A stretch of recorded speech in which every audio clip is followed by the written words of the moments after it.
আমার নবী সাল্লাল্লাহু আলাইহি ওয়াসাল্লাম 40 বছর পরে নবী হয়েছেন, 40 বছর আগে নবী ছিলেন না। মনে রাখবেন, এটা নতুন জিনিস না, এগুলো পুরানো জিনিস। এগুলা কি জিনিস? পুরানো জিনিস। আগে শোনা যাইতো না। কেন? কারণ আগে পেট্রো ডলারের মাধ্যমে এই আকীদাগুলো প্রমোটেড হয় নাই। এখন এই আকীদাগুলোর পেছনে লাখ কোটি টাকা খরচ করা হচ্ছে। আমরা কারোর সাথে একমত দ্বিমতের জন্য না। এই যে ঢাকা শহরের মধ্যে 80 বিঘা জমিন, ঢাকা শহরের 2 মাইল পর পর 10 তলা বিল্ডিং। আমার ভাই, আমরা একেবারে আবা খাবা জুব্বা পরে প্রত্যেকদিন মাইকের সামনে এসে আমাকে প্রশ্ন করা হয়েছে। হু আস্কড ইউ দিস কোয়েশ্চেন? কে করেছে আপনাকে প্রশ্ন?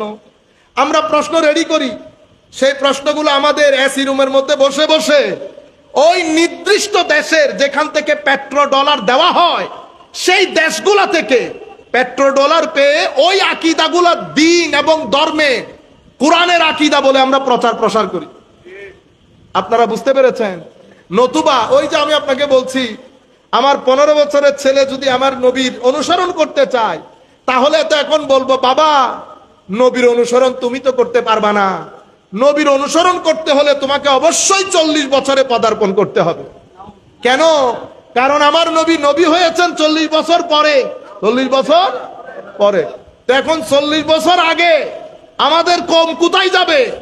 আল্লাহ তো বলছে তোমাদের জন্য রয়েছে, তোমাদের। তো তোমাদের মধ্যে কে কে আছে? আল্লাহ পবিত্র কোরআনের মধ্যে জীবনকে 3 ধাপের বলেছেন। কয় ধাপ? 3 ধাপ। এক ধাপকে আল্লাহ বলেছেন দুর্বলতা, শিশুকাল, যখন কেউ মুভ না করলে আমি মুভ করতে পারতাম না। দ্বিতীয় সময়টাকে আমার আল্লাহ বলেছেন কুওয়া, শক্তিশালী টাইম, যেটাকে আমরা ইউথ, আমাদের কি বলি, ইয়াংস্টার্স, বাংলায় কি বলে, যৌবনকাল। এই যৌবনকালকে আমার আল্লাহ শক্তিশালী বলেছেন, এটা একটা কাল।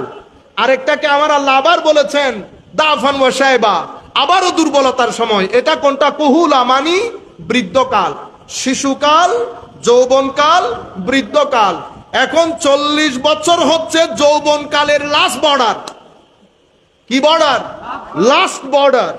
আফটার দ্যাট আপনি জীবনের সূর্যাস্তের সময়টাকে আপনি লিড করা শুরু করেন। ঘটনা যদি আপনি বলেন 40 বছরের পরে, তাইলে তো শিশুকালও গেছে, যৌবনকালও গেছে, জীবনের মোস্ট ইম্পর্টেন্ট টাইম যেটা, সেটা আপনি নবীকে অনুসরণ করতে পারছেন?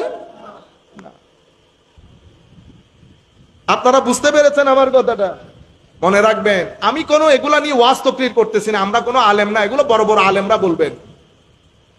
আমার নবী সাল্লাল্লাহু আলাইহি, ভুল কোথায় হয়ে যাচ্ছে? আমার মনে হয় কোনো টেকনিক্যালিটির মধ্যে ভুল হচ্ছে, অথবা মানুষ ভিতরে যে জিনিসটা পোষণ করে জবান দিয়ে সেটাই বের হয়ে যায়। ভিতরে যেটা পোষণ করে জবান দিয়ে কি হয়? সেটাই বের হয়। নবী সাল্লাল্লাহু আলাইহি ওয়াসাল্লাম সম্পর্কে আমাদের এই ভাইয়েরা হয়তো শিক্ষকের কাছ থেকে শুনেছেন এই ঘটনাগুলাই, বই পড়েছেন। শেখ আমাদের এখানে ওই ধাপের 3 জন আলেম বড় কঠিন মেজাজের। তোর মধ্যে আমাদের ভাইদের কাছে সবচেয়ে বড় ইমাম শাইখুল ইসলাম ইবনে তাইমিয়া। ওনারা, আমি আমার সাথে বসা এক ব্যক্তি বলতেছেন, কারণ আমরা তো বাইরে থাকি, সব ধরনের লোকের সাথে বসতে হয়, দোয়া করবেন। এখনো পর্যন্ত আল্লাহ পাকের মেহেরবানি, আপনারা বিভিন্ন ফতোয়া মারেন, আল্লাহ পাকের মেহেরবানি, রাজার ছেলের মতো বসেছি লাখ মানুষের স্টেজের মধ্যে, এখনো পর্যন্ত সুন্নিয়তের গায়ে কেউ টুকা দেওয়ার দুঃসাহস করে নাই। আপনারা বুঝতে পেরেছেন? এখানে এসে আপনারা ব্র্যান্ডিং করেন, অমুক সমুক, ইন্না লিল্লাহি ওয়া ইন্না ইলাইহি রাজিউন। আপনিও উঠবেন কিয়ামতের দিন, আমরাও উঠবো কিয়ামতের দিন। সেই দিন ফয়সালা হবে, কে জায়গার মধ্যে ছিল, কে অজায়গার মধ্যে চলে গেছে। এর আগেও বুঝবেন, এটা এখন আর বলতেছি না। সম্মানিত উপস্থিতি, আপনাদেরকে বলতে যেটা চাইতেছিলাম, তো আমাদেরকে ওয়াকালা, উনি বলতেছেন এখন মিটিং এর মধ্যে, যে কোনো একটা বিষয়ে কথা হচ্ছিল। ওয়াকালা শাইখুল ইসলাম আল ইমাম ইবনু তাইমিয়া রাহিমাহুল্লাহ। দেখছেন নি কি ইজ্জত। আচ্ছা, আমার কোনো অসুবিধা না, তোমার ইমাম তুমি বলছো। এরপর আসছে গাজ্জালির নাম। কিভাবে নিছে জানেন? ওয়াকালাল গাজালি গাফারাহুল্লাহ। আপনারা তো বুঝবেন না, মাদ্রাসার ছেলেরা বুঝার কথা। গাজ্জালির আগে ইমাম নাই, গাজ্জালির আগে হুজ্জাতুল ইসলামও নাই। কি বলেছে? গাফারাহুল্লাহ, মানে গাজ্জালি আল্লাহ তারে ক্ষমা করুক। দেখছেন নি? এরপরে যদি আপনি বলেন আমরা উম্মতের ঐক্য চাই, কি চাই? আপনি আমার ইমামের কোমরের মধ্যে বাঁশ দিয়ে বাড়ি মেরে যদি বলেন, এটাই বলছি ওখানে ঘটনা ছিল, আমরা সবাই ঐক্য চাচ্ছি। মসজিদ ম্যাক্সিমাম তাদের, আমাদের মসজিদ একটা। আমাদের মসজিদ কয়টা? আমার শহরের মধ্যে আমার মসজিদ একটা। মসজিদ সব তাদের, তবু আমাদের কারণে বলে শান্তি পাইতেছে না। তো ডাকছে, আমরা বললাম যে এখানে ডাকবে যাইতে তো রাজি আছে, অসুবিধা নেই। ঐক্যের কথা, আমরা সবাই এক হয়ে চলবো। তো আমি উঠে শুরুতে এই কথা বলছি, আপনি ঐক্যের কথা বললেন। আমার ইমামের কোমরের মধ্যে বাঁশ দিয়ে বাড়ি মেরে আপনি আবার আমাকে দাওয়াত দিয়ে চা খাওয়াইতেছেন। এক লুকমা চা বা এক লুকমা বিস্কিটের দলা আমি মুখে তুলবো না। আপনি আপনার ইমামের নাম নিলেন ওয়াকাল শাইখুল ইসলাম আল ইমাম ইবনু তাইমিয়া রাহিমাহুল্লাহ, আর আমার ইমাম হুজ্জাতুল ইসলাম। আমার ইমাম হুজ্জাতুল ইসলাম, যাকে 550 হিজরির পর থেকে আজকের দুনিয়া পর্যন্ত পুরো পৃথিবীর 75 থেকে 80% মুসলমান হুজ্জাতুল ইসলাম বলে। যার কিতাব পড়ে ইহয়া উলুমিদ্দিন বলেন, আল মুনকিস মিনাদ দালাল বলেন, কিমিয়াউ সাদা বলেন, যেই কিতাবগুলো পড়ে এখনো পর্যন্ত নন মুসলিম ইসলাম কবুল করে, সেই ইমামের নাম নিয়েছেন আপনি। ওয়াকাল আল গাজ্জালি গাফারাহুল্লাহ। বেটা উত্তর চিনস না, দক্ষিণ চিনস না, ইমাম গাজ্জালির একটা কিতাব পড়স নাই, তুই আবার আমার এখানে ডাকলি ঐক্যবদ্ধ হওয়ার জন্য। আপনারা বুঝতে পেরেছেন? এটা মাইন্ডসেট উম্মতের। তো উনি মাইন্ডসেট কি? এখানে তিনজন, ইবনে তাইমিয়া, ইমাম শাওকানি, ইমাম ইবনে জাওজি, এই তিনজন এই মাইন্ডসেট তৈরির পেছনে সবচেয়ে বড় ভূমিকা রেখেছেন, সবচেয়ে বড় ভূমিকা রেখেছেন। এখানে কি ওই এখন পর্যন্ত শুধু 40 বছর না, এ নবী সাল্লাল্লাহু আলাইহি ইসলামের আম্মা জান আব্বা জান নিয়ে কথা বলা কারা বলে? আমার এখনো মনে পড়ে ইন্ডিয়ান দেওবন্দের আমরা হযরতে দাতাগঞ্জ বখশালী হুজবেরির উর্স করছিলাম। তো উনি অনেক কষ্ট করে গেছেন, ছিলেন, পরবর্তীতে অনেক লম্বা কথা। তো উনি আমাকে জিজ্ঞেস করতেছেন, আপনি যে সুন্নি সেটা আপনি কেমনে বুঝলেন? আর আমাকে যেটা আপনি বলতেছেন সেটাও কেমনে বুঝলেন? আল্লাহ, আচ্ছা এখানে তো দলিল দিয়ে লাভ নাই, উসুল বলেও লাভ নাই, আপনি যেহেতু বড় মাদ্রাসায় পড়েছেন আছে। আল্লাহ, আমার কাছে প্যারামিটার রুলার একেবারে সিম্পল। কিরকম? আমি বললাম পবিত্র কোরআনের মধ্যে আল্লাহর দল 4 জনকে বলেছেন, নবীগিন, সিদ্দিকিন, শুহাদা। কিন্তু ব্রডার পারস্পেক্টিভ, ব্রডার আমরা এটাকে 2 ভাগে ভাগ করি। কয় ভাগে?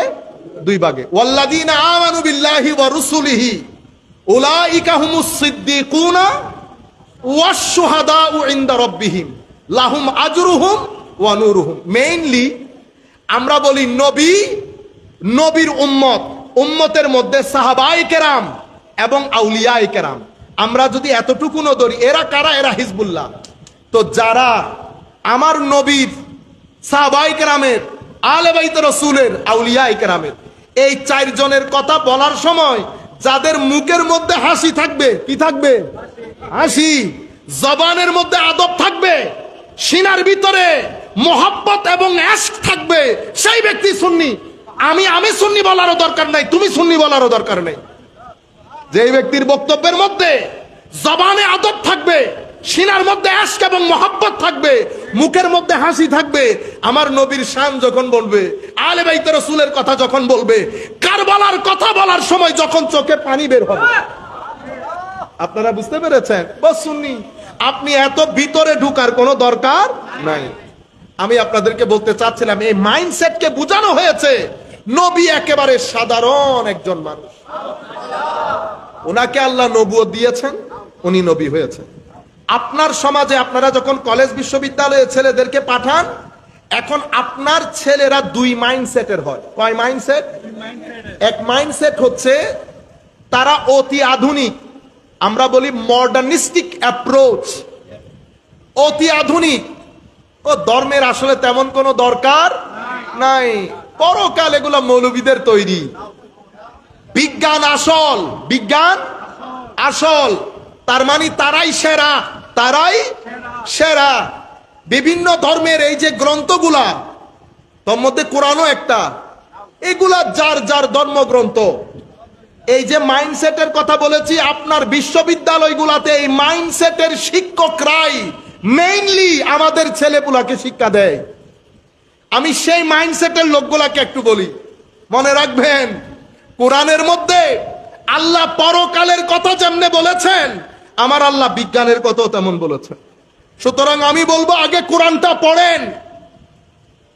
ডক্টর গ্যারি মিলার, ক্যানাডিয়ান বহু বড় সায়েন্টিস্ট, তার মতো ডিবেটার, মানে হয় না গাছকে যদি লোহা বলে লোহা প্রমাণ করতে পারবে, যেমনে ম্যাথমেটিক্স তেমনি হিস্টোরিক্যাল জ্ঞান একেবারে টাইটুম্বুর।